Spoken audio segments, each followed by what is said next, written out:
How you doing, man? JAIANI, how you doing? Good to see you, good to see you. So, I mean, it's been 6 months now since your interview came out. Right. Or not came out, but since it was recorded, so a lot's probably changed. What are you working on now?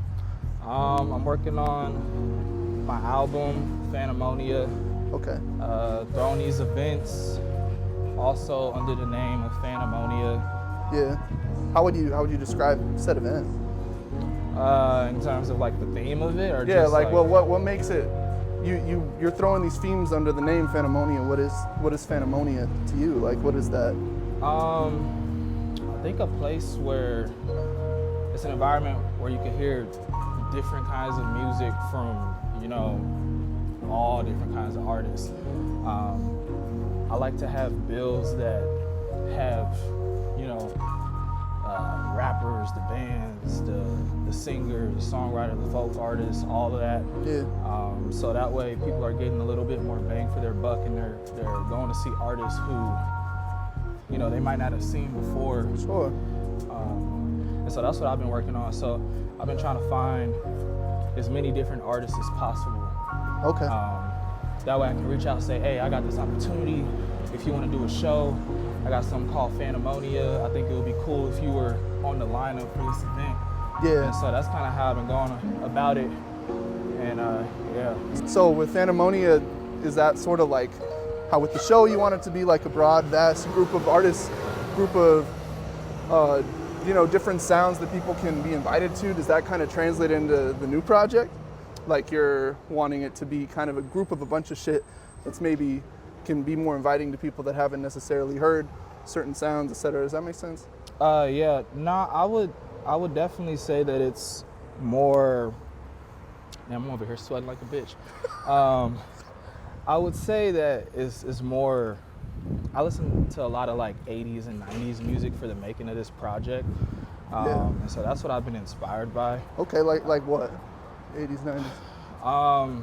Nico from the Velvet Underground. Oh. She has an album called Drama of Exile that Okay. I've been listening to a lot recently. Wow. Prince, a lot of Prince. I've been listening to George Harrison, Funkadelic, as usual, Yeah. because those are my people. Right. And yeah, but I mean, in as far as, I guess, is it inviting for people who like all sorts of music? I would say you kind of have to have like I mean, it's good music, it's great music. The album is great. I think you just got to be open to hearing different sounds and whatnot. So yeah, but I think this is like my best work by far.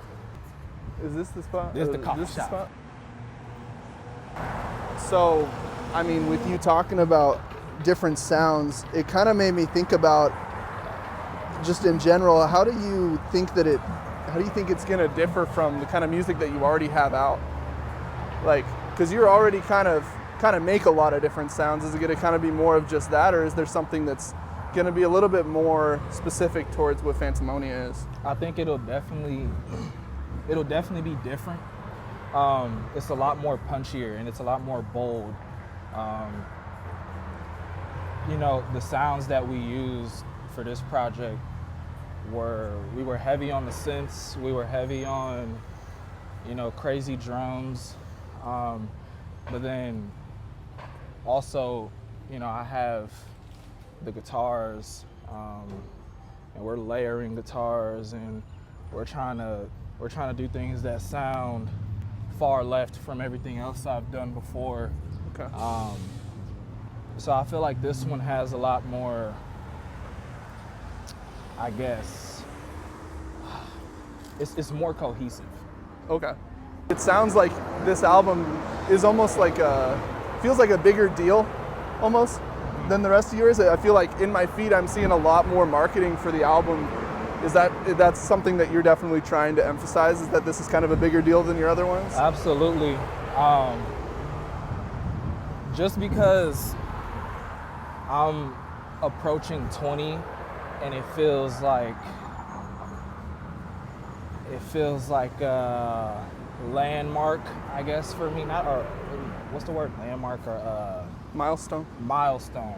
Feels like a milestone for me. Yeah. Because I've been doing music for 6 years now. I want people to look forward to it. As much as I've been posting about it, because we worked hard for this album. Me, my homie Roms, my homie Diego, June mastered. I just want to make sure that, you know, it's received well. And if it's not, it's not. But I know that we worked hard on it, and we spent a lot of time trying to, you know, make sure.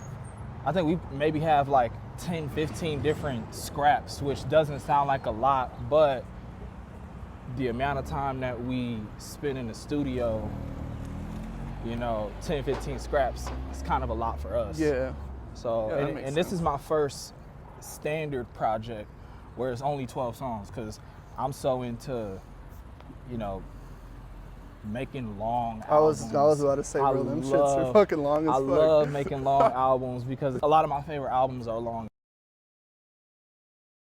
How do you, well, I guess kind of adjacent to what you were saying about the different sounds, and kind of mixing that a little bit in our interview when we were talking about, I wasn't there, but when you guys were talking about the Phantomonia and like how your music is, you were kind of talking about how it's a little like almost dreams, kind of based on dreams, based on nightmares kind of situation. Mm-hmm.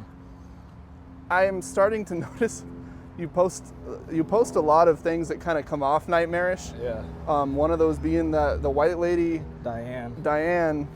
You know, you have Diane. There's like the chainmail look.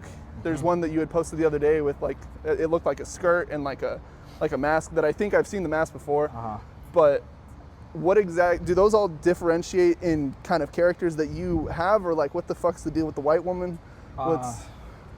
So for the white lady, I feel like it's shock value, right? But then it's very. I see Instagram is, I feel like a lot of content creators see it as a platform for, you know, artists, film directors, musicians who are trying to get their foot through the door. Yeah. So when I do shit like Diane Waters, that's like, this is what I can do, and this is an idea that I have, and if someone, you know, sees it, someone who sees it who might have a better camera than me, or who might be a film director, you know, they might be like, yo, this video is funny as fuck. We should take this to the next level and do like higher quality shit, but with this character. So that's kind of how I see everything that I put out. They're like, it's like demos. Yeah. You know? And then I do something even crazier. But yeah, that's, I guess, and then like with the chainmail stuff too, you know, I'm staying true to the medieval theme. Yeah. So, and I've been trying to do that for, you know, all of the making of this project, which I feel like I've definitely been trying to be consistent. It's hot as shit underneath that damn chainmail, and it's hot as shit right now. I'm wearing a damn long sleeve. I don't know why I chose to do that. I figured I'd look good, you know, on camera and shit for the video. Yeah, for the video. So, how do you?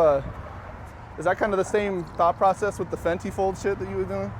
Nah, that is completely different. Me and my friends I was out, and I was like, because I seen it on Instagram, and I was like, that's funny as fuck. And I seen someone do it on like a counter in a restaurant. I was like, that's crazy. And I was like, I'm gonna just do it out in the street somewhere. And then I did it. In front of the door at In-N-Out. In front of the door at In-N-Out. That was the one that blew up like the most. 600,000 views or something. Crazy, yeah. When does the project come out? I'm shooting for October 16th. You're still releasing singles for it and stuff like that? Or are you done with like all the promotion stuff like that, and it's like what's next is the album? No, I got one more, which I'll do. You know, I think I'm gonna shoot for October for that, and then it'll be the project. So it'll be 4 singles total.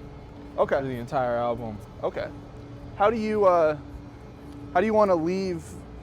Like, what message do you want to leave for your fans, in like a sense of how should they listen to it? how should they process it? How do you want them to feel about it? You know, kind of a statement to the fans, if you will. Listen to it on the biggest speakers, the best speakers that you possibly can get your hands on. Listen to it with your homies, listen to it with your girlfriend, your boyfriend, your family. This is also my most clean album. Like, as in, there's not a lot of Like curse words explicitness? on it. Yeah. Okay. So it's family very friendly. Yes. A good chunk of it is. I think we got there's 8 songs out of the 12 that are not explicit. So Yeah. listen to it with everybody, and listen to it on everything, your headphones, the speakers, all of that. How do you, what's your favorite song on it? As of right now, it kind of changes.